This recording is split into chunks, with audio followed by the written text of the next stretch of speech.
വക്രതുണ്ടമഹാകായ സൂര്യകോടിസമപ്രഭ നിർവിഘ്നം കുരു മേ ദേവ സർവകാര്യേഷു സർവദാ.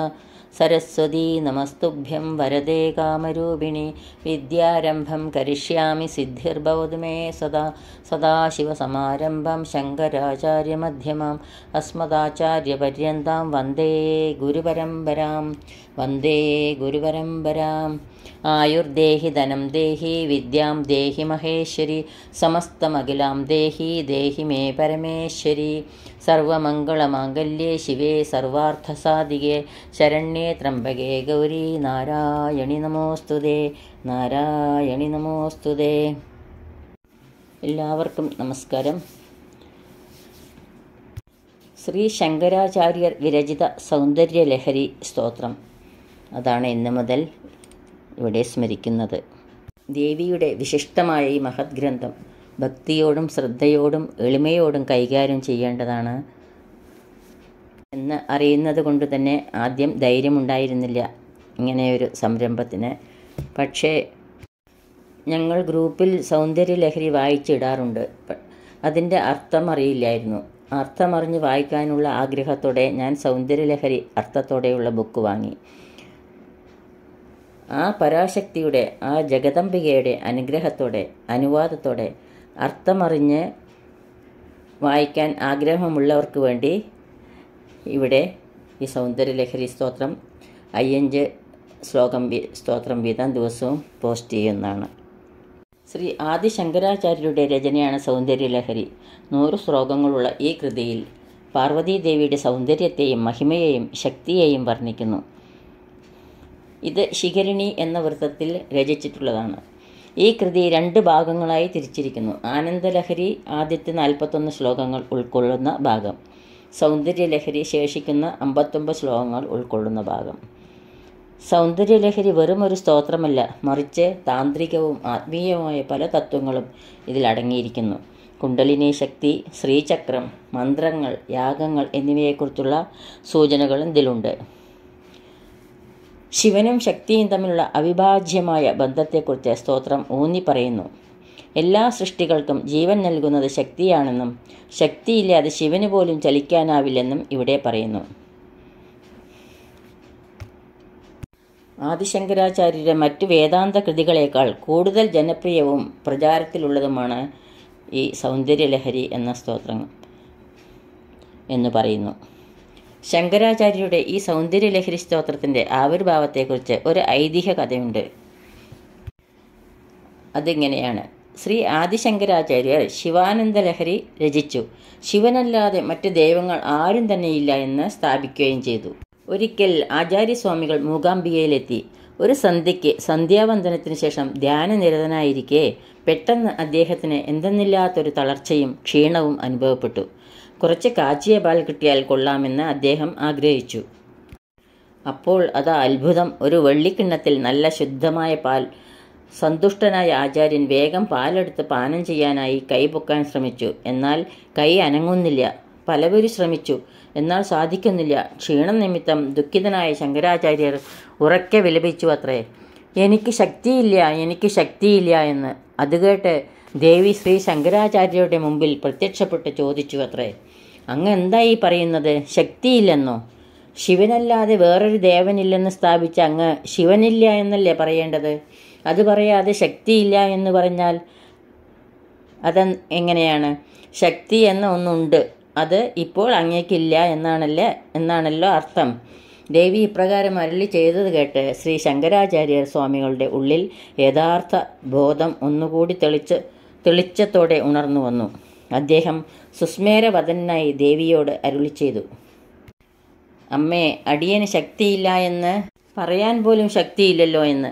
ദേവിയെ സാഷ്ടാംഗം പ്രണമിച്ചുകൊണ്ട് പറഞ്ഞു, ക്ഷമിക്കണേ, ശക്തിസ്വരൂപിണിയായ അവിടുത്തെ മഹത്വം മനസ്സിലാക്കാതെ അടിയൻ എന്തെങ്കിലും പറഞ്ഞു പോയിട്ടുണ്ടെങ്കിൽ ക്ഷമിക്കണേ എന്ന് കരഞ്ഞുകൊണ്ട് പ്രാർത്ഥിച്ചു. അദ്ദേഹത്തിൻ്റെ തിരുമുഖത്തു നിന്ന് പെട്ടെന്ന് ഒരു ദിവ്യ ചൈതന്യം പ്രകാശിച്ചു. സൗന്ദര്യലഹരി എന്ന ഈ സ്തോത്രം എഴുതി അദ്ദേഹം ദേവിക്ക് സമർപ്പിക്കുകയും ചെയ്തു. ഇതാണ് സൗന്ദര്യലഹരി എന്ന ഈ സ്തോത്രത്തിൻ്റെ ആവിർഭാവത്തെക്കുറിച്ച് പറഞ്ഞു കേട്ടിട്ടുള്ള കഥ. ഈ സൗന്ദര്യലഹരി ശ്രീ ശങ്കരാചാര്യരുടെ ഈ സ്തോത്രം കൊണ്ട് ദേവിയെ ഉപാസിക്കുന്ന നമുക്ക് ഏവർക്കും ദേവിയുടെ കൃപാകടാക്ഷം ഉണ്ടാവട്ടെ എന്ന് പ്രാർത്ഥിക്കുന്നു. സൗന്ദര്യലഹരി ശ്ലോകം 1. ശിവശക്ത്യായുക്തോ യദി ഭവതി ശക്തപ്രഭവിതം ന ചേദേവം ദേവോ ന ഖലു കുശലസ്പന്ദിതുമപി അധസ്ത്വാമാരാധ്യാം ഹരിഹരവിരിഞ്ചാദിഭിരഭി പ്രണന്ദം സ്തോതം വാ കഥം അകൃതപുണ്യപ്രഭവതി. ശിവൻ ശക്ത്യാ ദേവീശക്തിയുമായി യുക്ത കൂടിച്ചേർന്ന് യതി എങ്കിൽ പ്രഭവിതം പ്രകടമാകുന്നതിന് ശക്തൻ ഭവതി ഭവിക്കുന്നു. ഏവം അപ്രകാരം ന ചേത് അല്ലാതെ വരുകിൽ ദേവനായ ശിവൻ സ്പന്ദിതം അഭി സ്പന്ദിക്കാൻ പോലും കുശല സമർത്ഥൻ ന ഭവതി ഖലു ഭവിക്കുന്നില്ല. അഥ അതിനാൽ ഹരിഹര വിരിഞ്ചാദിഭിരഭി പ്രപഞ്ചരക്ഷകനായ വിഷ്ണു, സംഹാരകനായ രുദ്രൻ, സൃഷ്ടികർത്താവായ ബ്രഹ്മാവ് തുടങ്ങിയ ശ്രേഷ്ഠന്മാരായ ദേവന്മാർ ആരാധിക്കപ്പെടുന്ന ത്വാം നിന്തിരുവടിയെ പ്രണന്ദം നമസ്കരിക്കാനും സ്തോതും സ്തുതിക്കുന്നതിന് കഥം എങ്ങനെ പ്രഭവതി സമർത്ഥനായി ഭവിക്കുന്നു. അല്ലയോ ശ്രീങ്കാരേശ്വരി, ശിവൻ ശക്തിയുക്തനായി ഭവിച്ചാൽ മാത്രമേ ഈ പ്രപഞ്ചത്തെ സൃഷ്ടിക്കുന്നതിന് പ്രാപ്തനായി ഭവിക്കുന്നുള്ളൂ. അങ്ങനെ ഭവിക്കാതെ വന്നാൽ ദേവനായ ശിവൻ ഇളകുവാൻ പോലും കഴിവില്ലാത്തതായി ഭവിക്കുന്നു. അതിനാൽ വിഷ്ണു, രുദ്രൻ, ബ്രഹ്മാവ് മുതലായ ശ്രേഷ്ഠന്മാരായ ദേവന്മാർ പോലും പൂജിക്കുന്ന ഭഗവതിയെ നമസ്കരിക്കാനും സ്തോത്രം ചെയ്യാനും പുണ്യം ചെയ്തിട്ടുള്ളവർക്ക് മാത്രമേ അതിനായുള്ള ബോധം ജനിക്കുകയുള്ളൂ. ഈ സൗന്ദര്യലഹരിയുടെ വ്യാഖ്യാതാവ് ശ്രീ രമേഷ് ശ്രീലകം വളരെ നന്നായിട്ട്, വളരെ ഡീപ്പായിട്ട് ഇതിനെപ്പറ്റിയിട്ട് വ്യാഖ്യാനം ചെയ്തിട്ടുണ്ട് ഈ ബുക്കിൽ. പക്ഷേ അതിലോട്ടൊന്നും ഞാൻ കടക്കുന്നില്ല. അതിനുള്ള ത്രാണിയും എനിക്കില്ല. ഞാൻ ജസ്റ്റ് ശ്ലോകം വായിച്ച അതിൻ്റെ അർത്ഥം മാത്രം ഇവിടെ പറയുന്നുള്ളൂ. ശ്ലോകം 2. തനീയാംസം പാംസും തവ ചരണപങ്കേരുഹഭവം വിരിഞ്ചി സഞ്ജിന്യൻ വിരജയതി ലോകാനവികലം വഹത്തേനം ശൗരി കഥമഭി സഹസ്രേണ ശിരസാം ഹരസംക്ഷുദ്ധൈനം ഭജതി ബസിതോദോളനവിധീം. തനീയാംസം ഏറ്റവും സൂക്ഷ്മമായ, പാംസും ഏറ്റവും ചെറിയ പൊടിയെ, തവ ചരണ പങ്കേരുഹ ഭവം നിന്തിരുവടിയുടെ പാദകമലത്തിൽ നിന്നും വിരിഞ്ചി ബ്രഹ്മാവ്, സഞ്ജിന്യൻ വിരജയതി സമ്പാദിച്ചിട്ട് സൃഷ്ടിക്കുന്നു, ലോകാൻ ലോകത്തെ, വികലമല്ലാത്ത വിധം വഹതി വഹിക്കുന്നു. ഏനം ഇപ്രകാരം ശൗരി വിഷ്ണു കഥമഭി വളരെ ശ്രമപ്പെട്ട് സഹസ്രേണ ശിരസം 1000 ശിരസുകൾ കൊണ്ട് ഹര ശിവൻ സംക്ഷുമുദ്യ നല്ലവണ്ണം പൊട്ടിച്ചിട്ട് ഏനം ഈ ധൂളികയെ ബസിതോധൂളനവിധിം ഭസ്മധാരണാനുഷ്വനത്തെ ഭജതി ചെയ്യുന്നു.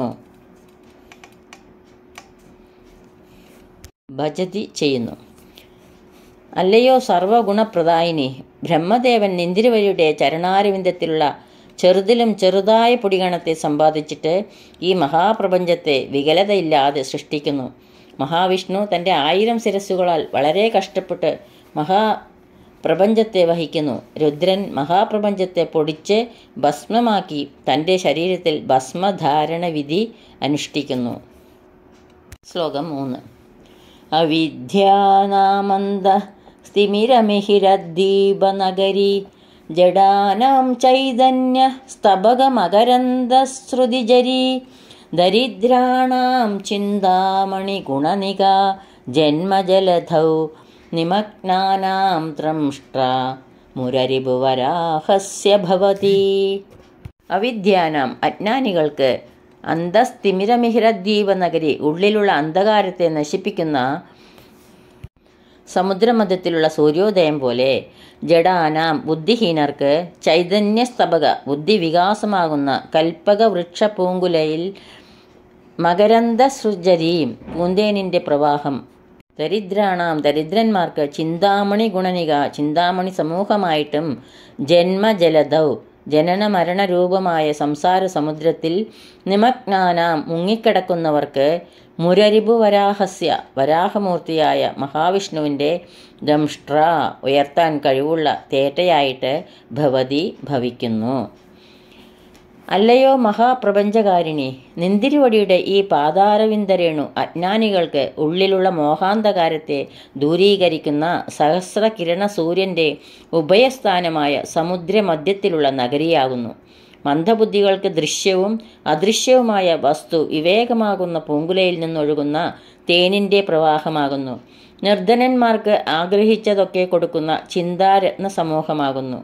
ജനന മരണരൂപമായ സംസാര സമുദ്രത്തിൽ മുങ്ങിക്കുഴയുന്നവർക്ക് വരാഹരൂപിയായ വിഷ്ണുവിൻ്റെ തേറ്റയായി ഭവിക്കുന്നു.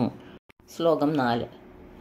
ത്വതന്യ പാണിഭ്യാം അഭയവരദോ ദൈവതഗണസ്ത്വമേകാനൈവാസി പ്രകടിതവരാഭീത്യനഭിനയ ഭയാത്രാതും ദാതും ഫലമഭിജ വാഞ്ചാസമധികം ശരണ്യേ ലോകാനാം തവ ഹി ചരണാവേവ നിപുണൗ. ശരണ്യേ ലോകാനാം tawa he ചരണാവേവ നിപുണൗ. ത്വതന്യ നിന്തിരുവടിയിൽ നിന്നും അന്യമായ ദൈവതഗണ ദേവസമൂഹം പാണിഭ്യാം കൈകളെ കൊണ്ട് അഭയവരദ ത്വാം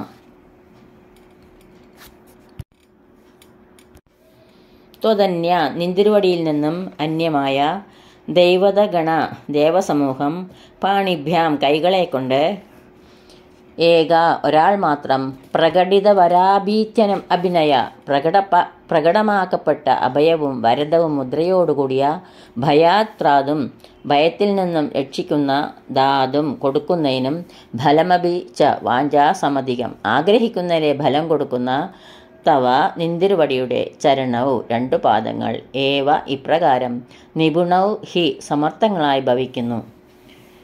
അല്ലയോ സർവാക്ഷര സ്വരൂപിണി, സർവലോകൈക ശരണ്യെ, നിന്തിരുവടി ഒഴിച്ച് മറ്റുള്ള ദേവഗണങ്ങൾ കൈകളാൽ അഭീഷ്ടാർത്ഥദാനത്തെയും അഭയദാനത്തെയും ചെയ്യുന്നവരാകുന്നു. നിന്തിരുവടി മാത്രം വരദം അഭയം എന്നീ അഭിനയത്തെ പ്രകടിപ്പിക്കുന്നില്ല. നിന്തിരുവടിയുടെ പാദങ്ങൾ തന്നെ ഭയത്തിൽ നിന്നും രക്ഷ ചെയ്യുവാനും ഇച്ഛയിൽ അധികരിച്ച ഫലത്തെ ദാനം ചെയ്യുവാനും സമർത്ഥങ്ങളാകുന്നു. ശ്ലോകം 5. ഹരിസ്ത്വാമാരാധ്യ പ്രണതജന സൗഭാഗ്യജനനീം പുരാ നാരീഭൂത്വാ പുരരിപുമഭിക്ഷോഭമനയൽ സ്മരോപി ത്വാം നത്വാ രതിനയനലേഹേന വപുഷാ മുനീനാമപ്യന്ത പ്രഭവതി മോഹായ മഹതാം. ജനനീം ശ്രീദേവിയായ അമ്മേ, ആരാധ്യ പൂജിച്ചിട്ട് പുരാ പണ്ട് നാരീഭൂത്വ സ്ത്രീയായി ഭവിച്ചിട്ട് പുരരിപും അഭി ത്രിപുരാന്തകനായ പരമശിവനെ കൂടി ക്ഷോഭം മനക്ഷോഭത്തെ അനയത് പ്രാപിച്ചു.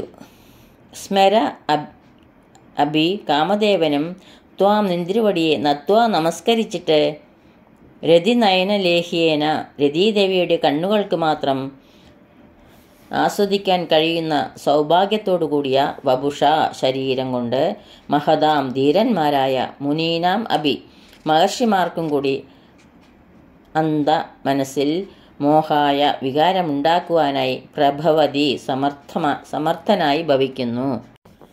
അല്ലയോ മാതങ്കി, നമസ്കരിക്കുന്നവർക്ക് സൗഭാഗ്യത്തെ കൊടുക്കുന്ന മഹാദേവിയെ ആരാധിച്ച് ശ്രീ മഹാവിഷ്ണു പണ്ട് സ്ത്രീരൂപത്തെ സ്വീകരിച്ചിട്ട്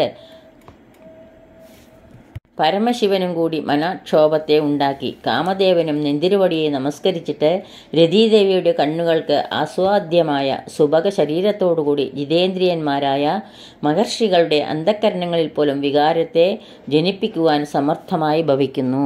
സർവത്ര ദേവീ നാമസങ്കീർത്തനം. ശ്രീ മഹാദേവ്യേ നമഃ. ഈ ശ്ലോകങ്ങളാവുന്ന അക്ഷരപ്പൂക്കൾ ആ ജഗദംബികയുടെ ആ അമ്മയുടെ പാതാരവിന്ദങ്ങളിൽ ഭക്തി ആദരപൂർവം സമർപ്പിക്കുന്നു. ഓം ശ്രീ ജഗദംബികായേ നമഃ. അമ്മേ, എന്തെങ്കിലും തെറ്റുപറ്റിയിട്ടെങ്കിൽ ക്ഷമിക്കണേ. ഹരി ഓം ശ്രീ ഗുരുഭ്യോ നമ. ഹരി ഓം.